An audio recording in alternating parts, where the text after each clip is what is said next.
नमो तस्स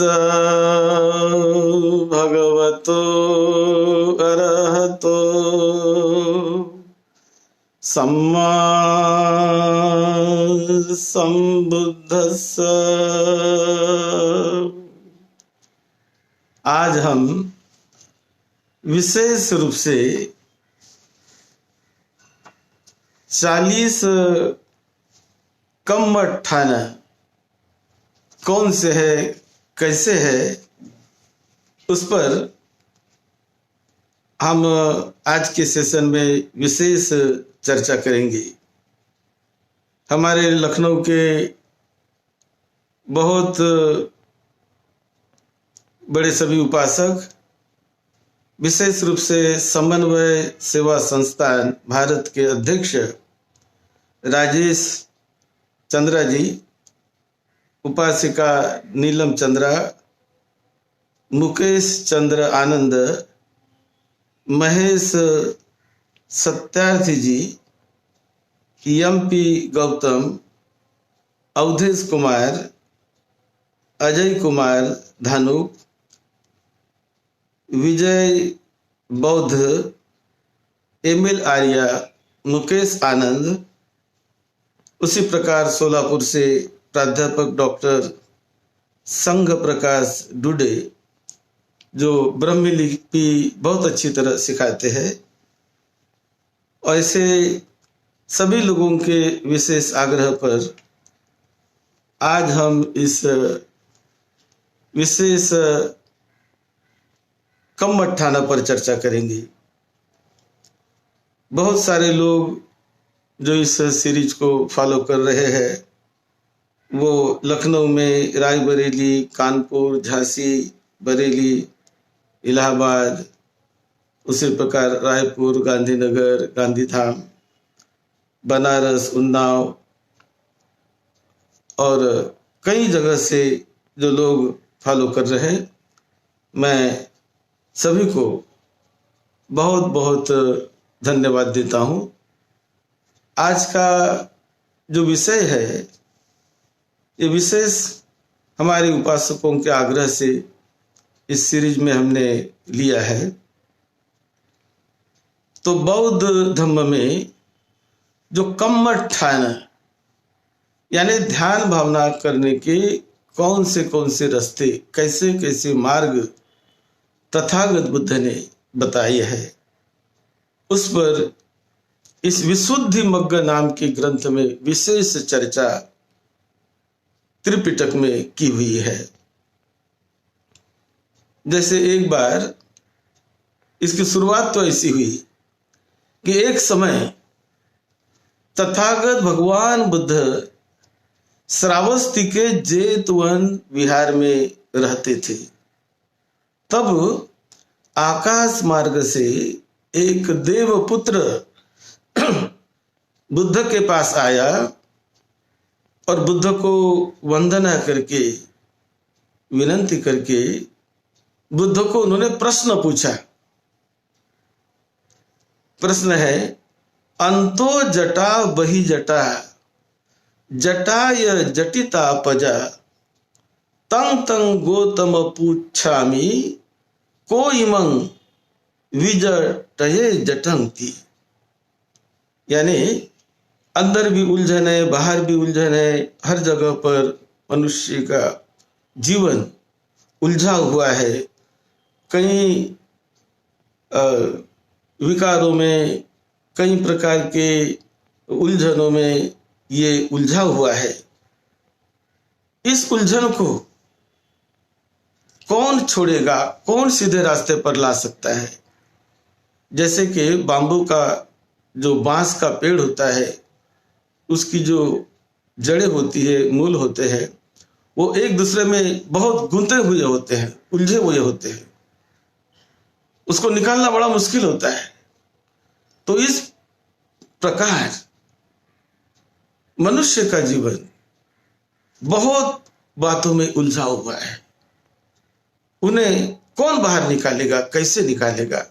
ऐसा जब प्रश्न पूछा, तब बुद्ध ने उत्तर दिया,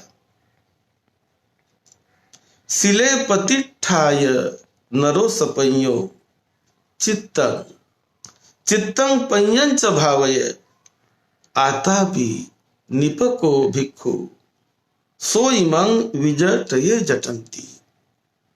यानी सील पर प्रतिष्ठित होकर, सील समाधि का अभ्यास करके, अपने चित्त को प्रज्ञा में विकसित करके, ध्यान करके, वही इस उलझे हुए गुंथे हुए चित्त को मुक्त कर सकता है। ऐसा बुद्ध का उत्तर था। और फिर यही बात जब श्रीलंका में बुद्धिज्म अरहंत महेंद्र ले गए थे, सारा त्रिपिटक वहां गया, 8 कथाएं गई, और वहां भारत के लोग वहां जाते थे। इन्हें पहले सिलोन कहा जाता था, पहले ताम्र द्वीप कहा जाता था। तो वहां पर भारत से भी लोग पढ़ने के लिए जाते थे, अनुराधापुर में वगैरह। तो भारत से महाथेरो बुद्ध दत्त ये वहां पर अनुराधापुर में पढ़ने के लिए गए बुद्धिज्म को। और वो जब वापस आ रहे थे, भारत में जब वापस आ रहे, उस समय भारत से दूसरे आचार्य वहां पर जा रहे थे। उनका नाम था आचार्य बुद्धघोष। तो बुद्धघोष ये जा रहे हैं और बुद्ध दत्त महाथेरो वहां से आ रहे हैं। दोनों की मुलाकात नाव में होती है, जहाज में होती है। और तब महाथेरो बुद्ध दत्त वो बुद्धघोष को पूछते हैं, यही प्रश्न उन्होंने पूछा, अंतो जटा बहि जटा जटाय जटिता पजा तंग तंग गौतम पुच्छामि कोई मंग विजटय जटंती। और इसके उत्तर में ये विशुद्धि मग्ग नाम का जो ग्रंथ आचार्य भदंताचार्य बुद्धघोष इन्होंने जो लिखा है, जो आज प्रचलित है, वो उनके नाम से ही प्रचलित है। विशेष करके सील समाधि और प्रज्ञा के मार्ग पर चलकर ही हम आगे बढ़ते बढ़ते बढ़ते बढ़ते उस अपने अंतिम मुक्ति की अवस्था तक पहुंच सकते हैं। तो रास्ता ध्यान का रास्ता विशेष रूप से यहां पर समझा के बताया है।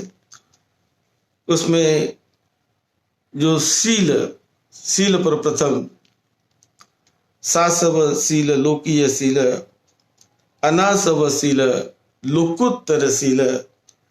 लोकोत्तर सील का कैसे पालन करे, लोकीय सीलों का कैसे पालन करे, इसका बड़ा विस्तृत विवरण है। फिर मध्यम सील, प्रणीत सील, आजीव परिशुद्धि सील, फिर पातिमोक्ष संवर सील वो भिक्षुओं के लिए, कायिक अनाचारों से बचना, वाचिक अनाचारों से बचना और उससे अलिप्त रह के अपने मन को एक विशेष दिशा में तैयार करके उस ध्यान भावना के लिए वो तैयार हो जाता है, तैयार करके चला जाता है। इंद्रिय संवर शील, तो इंद्रिय संवर अपने इंद्रियों को संवर करने का, उसको संयमित करने का जो प्रयास किया जाता है, उसमें इंद्रिय संवर शील का अभ्यास करते समय पूरी तरह अपने इंद्रियों को जानकर समझकर और उन्हें अपने वश में करके आगे अभ्यास के लिए बढ़ा जाता है। तो ये शील पर विशेष प्रकार की चर्चा भी, क्योंकि शील पर ही समाधि प्रतिष्ठित होती है, समाधि पर प्रज्ञा। तो ये जो स्टेजेस है, तो जहां सील नहीं वहां पर सम्यक समाधि कभी प्रतिष्ठित नहीं हो सकती। वहां सम्यक प्रज्ञा कभी पनप नहीं सकती, जी नहीं सकती।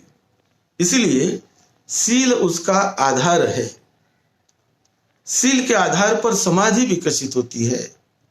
चित्त की एकाग्रता, मन की एकाग्रता, और मन की एकाग्रता से फिर प्रज्ञा को बढ़ाया जाता है, प्रज्ञा को बढ़ाया जाता है। इसलिए सील का बड़ा महत्व है।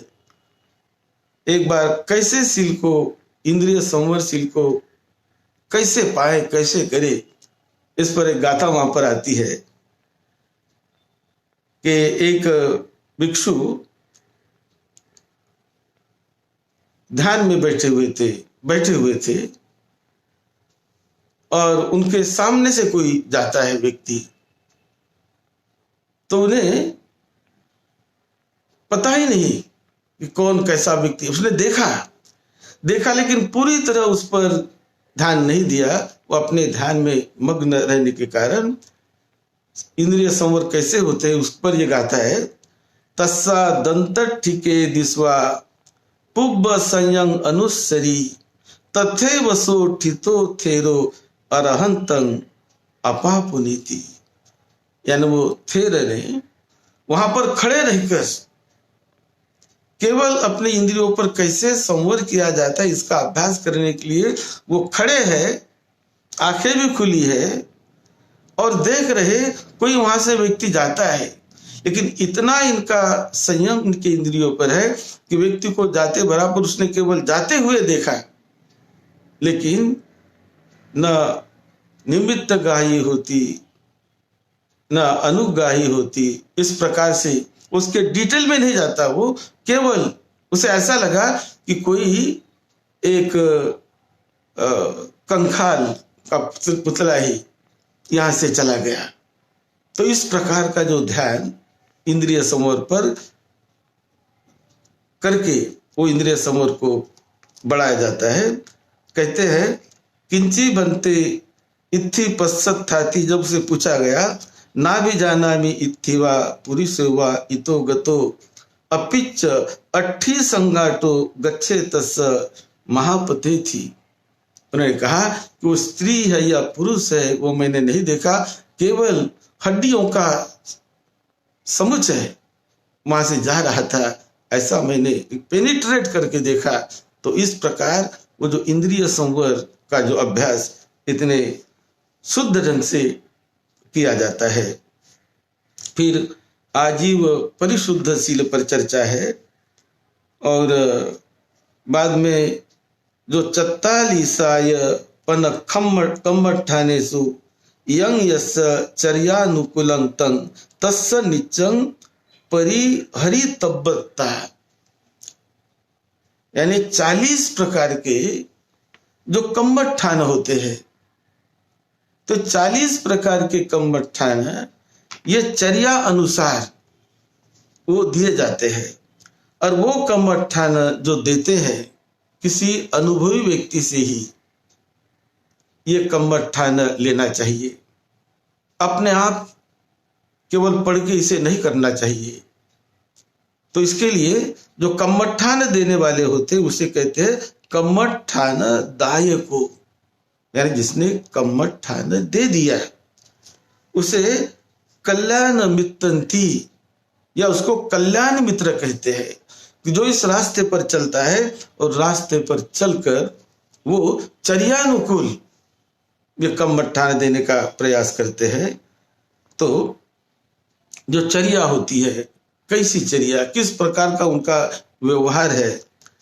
इदानी अत्तनो चर्या कुलानी यथ 6 चर्या, 6 प्रकार की चर्या होती है व्यक्ति की। वो कौन सी 6? एक है राग चर्या, दूसरा है दोष चर्या, तीसरा है मोह चर्या, चौथा श्रद्धा चर्या, 5वां बुद्धि चर्या और 6 है वितक्क चर्या। तो इस प्रकार 6 प्रकार की चर्या होती है व्यक्ति की। तो आचार्य गुरु जानते हैं कि कौन से व्यक्ति को उसके चर्यानुकूल कौन सा कम्मठान देना चाहिए। आजकल तो ये 40 कम्मठानों पर इतना ज्यादा अभ्यास बौद्ध देशों में भी नहीं किया जाता है, जैसा मैंने श्रीलंका में भी देखा, बर्मा में भी देखा। इस पर कोई बहुत ज्यादा अभ्यास नहीं है, लेकिन विशेष अभ्यास आजकल है विपश्यना पर, आनापानसति पर, विपश्यना पर। लेकिन कुछ बहुत इने गिने कम लोग ये करने का प्रयास करते भी है। जैसे कि आलोक संज्ञा पर एक विशेष ध्यान करने वाले हमने देखे, वो थाईलैंड में वट धम्म काया, वहां पर इस प्रकार का एक विशेष ढंग से अभ्यास डेवलप किया गया और आलोक संज्ञा पर वहां पर भी अभ्यास कभी किया जाता है। तो ये जो 40 कौन से कम्मठान है, तत्थ 44 कम्मठाने सुति उत्तम 10 कसीना, 10 प्रकार के कशीन, 10 अशुभ संज्ञा, वो 10 प्रकार की, 10 अनुसतियो यानी अनुस्मरण करना, वो 10 प्रकार के मार्ग उसमें बताए गए हैं। 4 ब्रह्म विहार, 4 प्रकार के ब्रह्म विहार, और 4 आरूपा यानी इमटेरियल स्टेट्स, उस पर ध्यान करने का जो मार्ग है वो 4 है। एका संज्ञा, एक संज्ञा है, और एकं ववत्थानन्ति यानी डिफाइनिंग, फाइनल। इस प्रकार से ये 40 कम्मठान इस पर ध्यान किया जाता है। तो 10 जो कसीन है, 10 कसीन है। कौन से 10 कसीन है? एक है पृथ्वी कसीन, यानी पृथ्वी को ऑब्जेक्ट्स बनाकर उस पर ध्यान करना। दूसरा है आपो कसीन, आपो यानी जल, पानी पर ध्यान करके पानी का ऑब्जेक्ट बनाकर उस पर ध्यान करना। तीसरा है तेजो कसीन, तेजो यानी अग्नि धातु, ऐसे अग्नि धातु पर उसको ऑब्जेक्ट बनाकर उसमें ध्यान करने की प्रक्रिया। चौथा है वायु कसीन, वायु यानी हवा, ये एयर, उस पर ध्यान केंद्रित करके उसके आधार से उसको आलंबन बनाकर ध्यान करना। फिर 5वां है नील कसीना, यानी नीला रंग, नीला फूल हो सकता है, नीला कपड़ा हो सकता है, और नीला कोई ऑब्जेक्ट हो सकता है। तो ऐसे उस नीले रंग के ऑब्जेक्ट को आलंबन बनाकर उस पर ध्यान करने की प्रक्रिया, उसे कहते हैं नील कसीना। 6 है पीत कसीना, पीत यानी पीला रंग, तो उसे ऑब्जेक्ट बनाकर उस पर ध्यान करने की प्रतिक्रिया, मन से ध्यान करने की प्रतिक्रिया। 7वां है लोहित कसीना, लोहित यानी लाल रंग का कलर, उसको आलोक, उसको ऑब्जेक्ट बनाकर उस पर ध्यान करने का। वो बड़ी विधि विशुद्ध मग्ग में बहुत डिटेल समझाई गई है। फिर है 8वां ओदात कसीना, ओदात यानी सफेद, व्हाइट, उसको, उस कलर को चुनकर उस पर ध्यान केंद्रित करके आगे बढ़ना।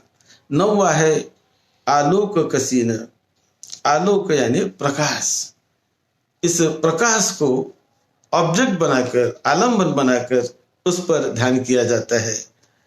और 10वां है परिच्छिन्नाकाश कसीना, यानी लिमिटेड स्पेस कसीना, यानी स्पेस उसको लिमिटेड थोड़े में लेकर उस पर ध्यान करने की जो प्रतिक्रिया बताई गई है, तो इसे कहते हैं 10 कसीना।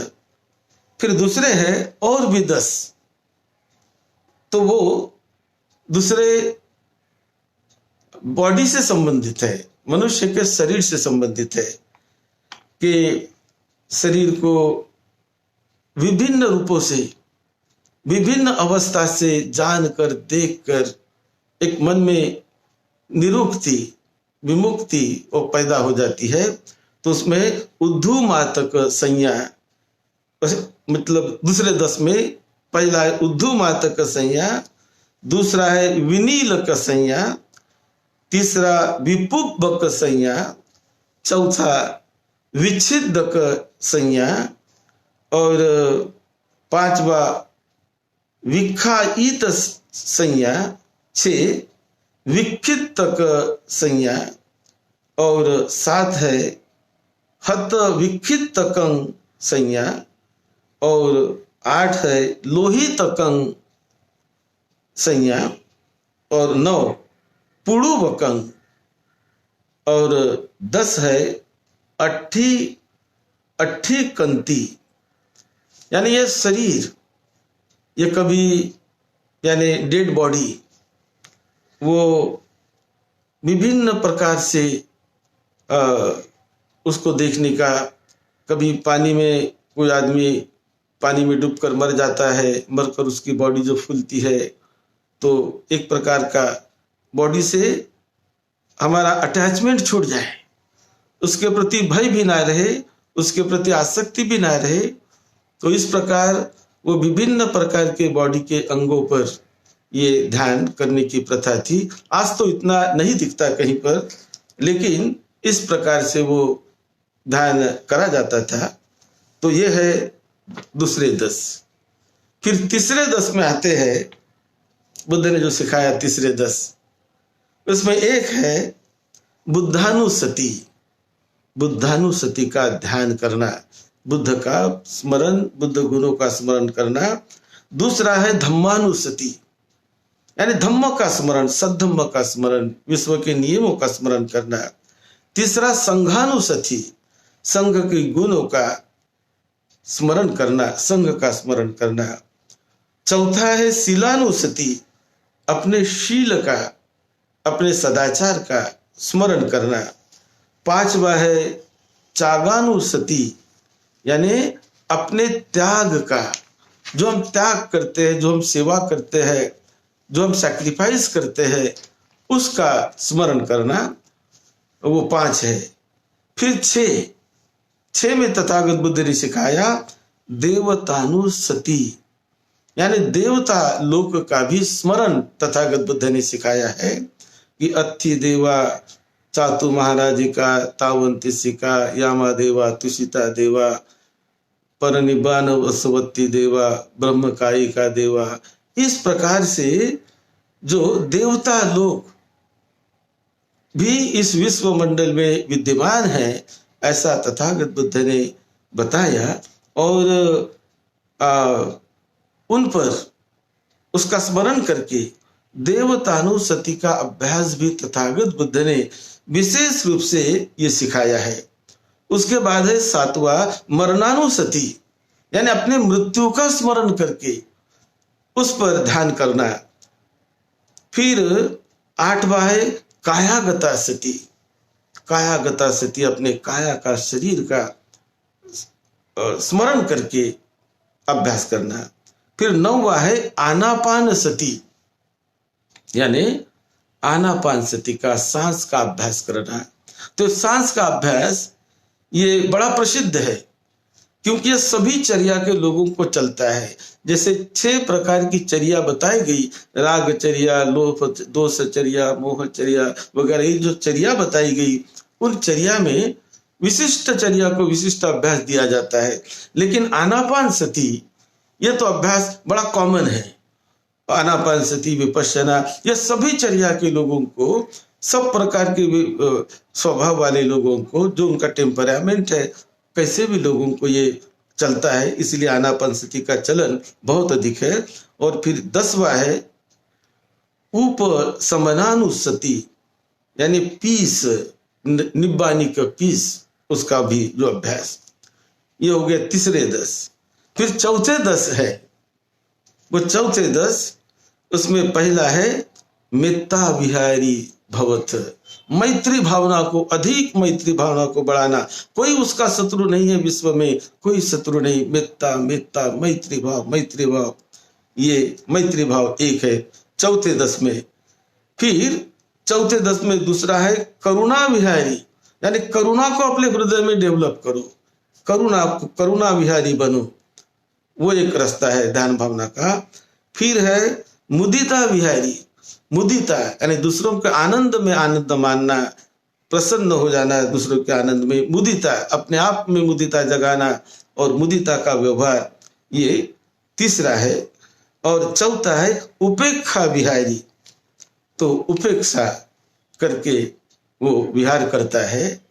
और फिर चार आरूपा ध्यान है।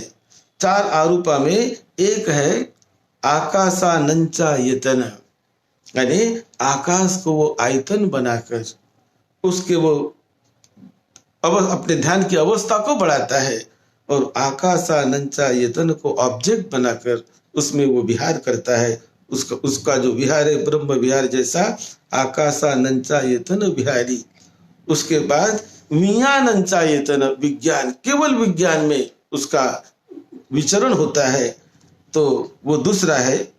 और तीसरा आकिंचन्यायतन, नथिंगनेस, तो चित्त को ऐसे अवस्था तक वो ध्यान की अवस्था में पहुंचाता है कि कुछ भी नहीं है, पूरा एम्प्टी है, नथिंगनेस, ऐसी अवस्था में।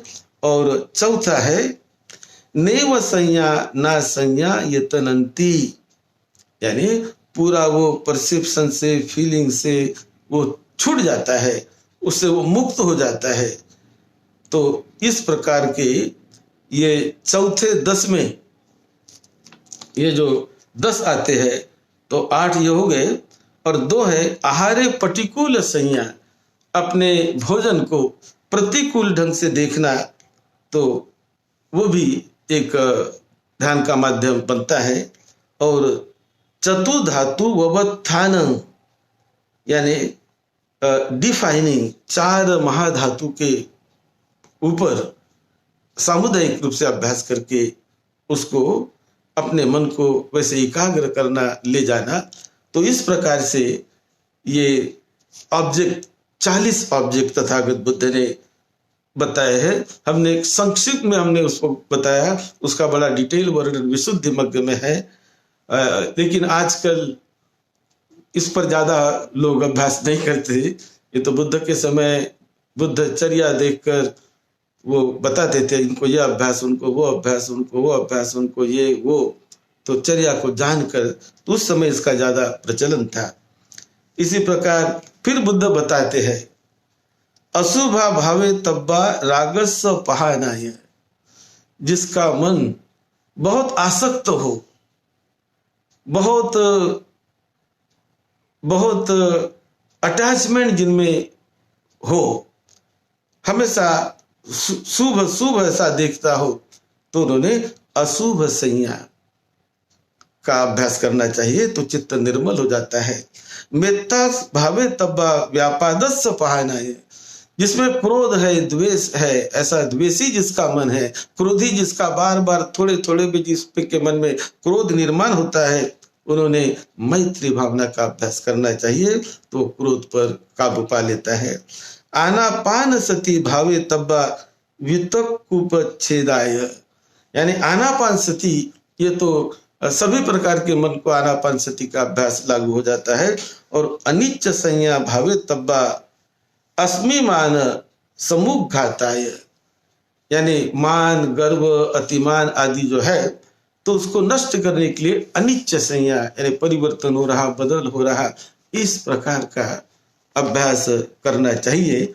ऐसा तथागत भगवान बुद्ध ने ये 40 कम्मठान बुद्ध ने सिखाए हैं। और इस 40 कम्मठान बहुत प्रसिद्ध बौद्ध जगत में ये माने जाते हैं। वैसा तो मॉडर्न साइंस ने जो साइकोलॉजिस्ट, जिसे कैसे फाउंडर ऑफ साइकोलॉजिस्ट जैसे उंडर्ट विल्हेम जर्मनी में जो पैदा हुए, उनको साइकोलॉजिस्ट का फाउंडर मानते हैं।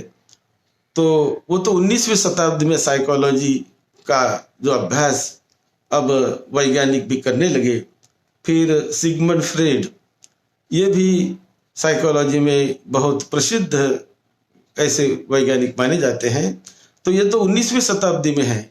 लेकिन तथागत बुद्ध ने जो साइकोलॉजी सिखाई, जो मन को जानना सिखाया, मन को कंट्रोल करना सिखाया, और जो उसका फल मुक्ति, निर्वाण, परम आनंद, परम सुख वर्तमान जीवन में ही प्राप्त करने का जो रास्ता सिखाया, प्रैक्टिकल रास्ता है, वो साइकोलॉजी बेस पर है, मन पर है, मन पर आधारित है, चित्त पर आधारित है।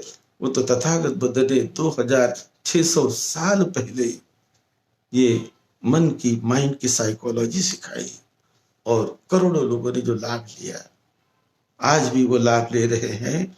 ध्यान भावना के रास्ते चलकर, विपස්සना के मार्ग पर चलकर, आनापानसति का अभ्यास करके, और 40 कर्मठान हैं, इसमें से कुछ कुछ देशों में किसी एक या दो पर उस पे रिसर्च करके अभ्यास करते हैं।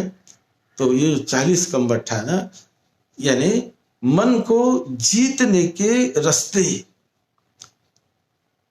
मन को जानने के, समझने के रास्ते, अपने बॉडी के वास्तविकता को जानने के रास्ते, मन के वास्तविकता का दर्शन। ये केवल बात नहीं, कहने की बात नहीं, केवल पढ़ने पढ़ाने की बात नहीं, तो उसका साक्षात्कार कैसे किया जाए, ये रास्ता 2600 साल पहले जो तथागत बुद्ध ने बताया, इतना ऊंचा रास्ता कि जिसके लिए मनुष्य हमेशा जो लालायित रहता है, मुझे सुख मिले, मुझे शांति मिले, मुझे समाधान मिले, मुझे आनंद मिले, मुझे सुख शांति मिले, तो ऐसा परम सुख, परम शांति, परम निर्वाण कि जिसके बाद कोई मुझे ये मिले वो मिले कहने की जरूरत नहीं होती। ऐसी अवस्था होती है मुक्ति की, विमुक्ति की, ऐसी अवस्था होती है निर्वाण की, जिस रास्ते पर तथागत बुद्ध स्वयं चले, लाखों करोड़ों लोग चले हैं, आज भी चल रहे हैं। तो ये कर्मठान, जो 40 कर्मठान बौद्ध ने सिखाए हैं, कहते हैं जैसे कि इस पर ही कई ध्यान भावनाएं, इस पर आधारित है, ये तो बेस है।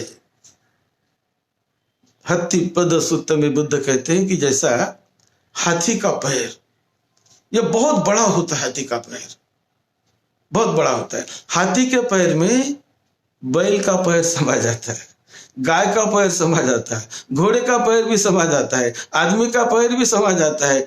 सभी जानवरों का, पशु पंछियों का पैर, जो 4 पैर के जानवर होते हैं, उन सभी के पैर वो हाथी के पैर में समा जाते हैं, क्योंकि हाथी का पैर बड़ा विशाल होता है, बड़ा होता है, उसकी निशानी बड़ी होती है। तो उसकी निशानी में हाथी का पैर यदि जमीन पर हो तो उसमें सारे पैर इसमें समा जाते हैं। इसी प्रकार तथागत बुद्ध ने जो ध्यान सिखाया, जो माइंड की साइकोलॉजी सिखाई, जो विमुक्ति का मार्ग सिखाया, उसमें सारे मार्ग समा जाते हैं। बेस इन 40 कर्मठानों से मिलता है, और इतना डिटेल में जाकर, इतना उसका अभ्यास करके आदमी उस विमुक्त अवस्था को, उस निर्वाण को जीते जी साक्षात्कार करता है, और बहुत सारे ऐसे ज्ञान को, गुणों को पाता है। ऐसा ये 40 कर्मठान का मार्ग और भी समझने के लिए आप विशुद्धि मग्ग ये ग्रंथ पढ़िए। त्रिपिटक का जो ग्रंथ है, जो भदंताचार्य बुद्ध घोष इन्होंने लिखा है, और उसका अनुवाद भी आज आपको जहां वहां मिलेगा। आज जो आपने सुना, आप सभी को विशेष रूप से बहुत बहुत धन्यवाद। आप सबका मंगल हो, सबको निरोगत्व मिले, दीर्घायुष्य मिले, सुख शांति मिले और आपका मानवीय जीवन धन्य धन्य हो जाए। सद्धम्म के रास्ते पर चलकर सबको सुख शांति मिले। सद्धम्म की सेवा में डॉक्टर भदंत राहुल बोधी महाथिरो।